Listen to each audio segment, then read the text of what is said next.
that, folks? Well, I got me samurai shirt on. And this is thanks to the resurrection of the Japanese samurai in Japan. But we also have to thank the idiots in China and the idiots in Russia. Let me give you a little bit of a background here. In the late 1800s and early 1900s, the Japanese military, only about 40 to 30 years old in the modern era, defeated China. Then 10 years later, defeated the Russians, which had a longer history of a modern military as opposed to Japan. So now some 100 years later, China and Russia are challenging the Japanese again. But this time the Japanese don't have only a 30 or 40 year history out of isolation. They're out of isolation now by a good 150 years. Let me explain to you. At the end of World War II, the Russians stole some islands belonging to Japan in the north of Hokkaido, called the Kuril Islands. There are other islands in the west of Japan called the Senkaku Islands that are occupied and owned by Japan, but the commies in China are laying claim to it. Now here's what's going on. Recently there was an election in Japan of a new Prime Minister Abe. He's conservative. He wants to revisit Article 9 of the Japanese Constitution, which restricts the Japanese military. He wants to allow the Japanese military a little more flexibility. In addition, he wants to build up the military. Well, Japan has a long pacifist history now since World War II, so it could be somewhat of a challenge to accomplish these goals. So now with the Russians, with those Kuril Islands and the Chinese claiming the Senkaku Islands, Prime Minister Abe said to them, look, you in China, let's talk about this. And then he said to the Russians, let's talk about this, all right? And here's how they replied.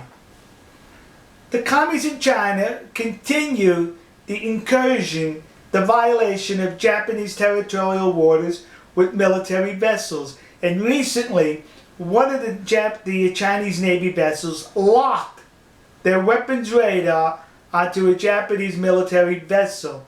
That's a hostile action. The Japanese military vessel could have returned fire. That's right, returned fire. The Chinese did not fire, but when you lock the radar in, that's a hostile action. But Japan did not fire at the vessel. Hostility with the Chinese. A week or so later, the Russians violated Japanese airspace with 2 warplanes. So basically what they did here, they gave Prime Minister Abe fuel to say to the Japanese people, you see what's going on here? We have to defend ourselves. We have to have a little more military that's flexible, Article 9, and that is building up the military. He'll ask for this after the elections for the upper house of their parliament, which I think is towards the end of this year. So when he asks for these revisions, when he asks for this increased military, it's going to be quite easy for the Japanese people to agree, because thanks to China and Russia, you resurrected the Japanese samurai. See? But it gets even better, kids. That will provide a deterrent, because the Japanese, over 100 years ago, whooped China and Russia no problem. And they can do it again. And here's why. What military experience does the Chinese military have? Shooting at their own unarmed people? That's experience. The Russians, what experience do they have? Oh, that's right. In 2008, they invaded Georgia. And military analysts around the world were horrified when this happened. Not because of the invasion, but because of the tactics and the maneuvering by the Russian military was second rate. It was falling apart. It was basically chaos. So then you go to say, well, what about the Japanese military? Where's their experience? I'll tell you where their experience is. Their training has been with the United States military, the most combat proficient, ready military and experienced in the world.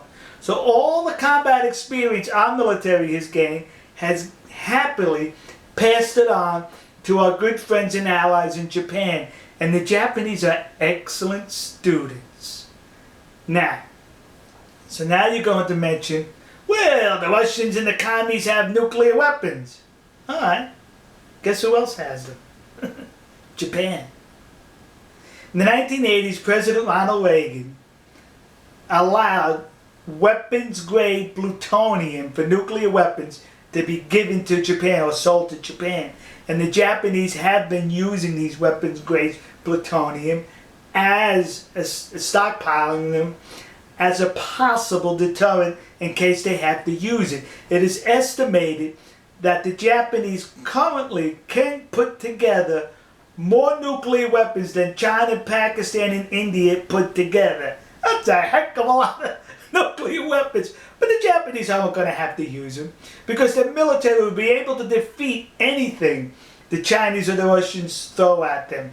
And this is all happening because of the stupidity in Beijing and in Moscow by sending your militaries to violate Japanese territorial airspace and waters. The Japanese aren't going to tolerate this.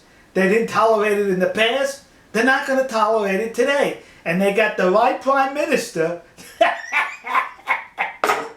at the moment, and you're helping them out. To which I have to say, domo arigato gozaimasu. All right, folks. We'll see you. God bless you. God bless America. And God bless China and Russia, because they're going to need the blessings from God to save their sorry posteriors if they get into any hostilities with the land of the rising sun, Nihonkoku, Japan. The samurais. See ya.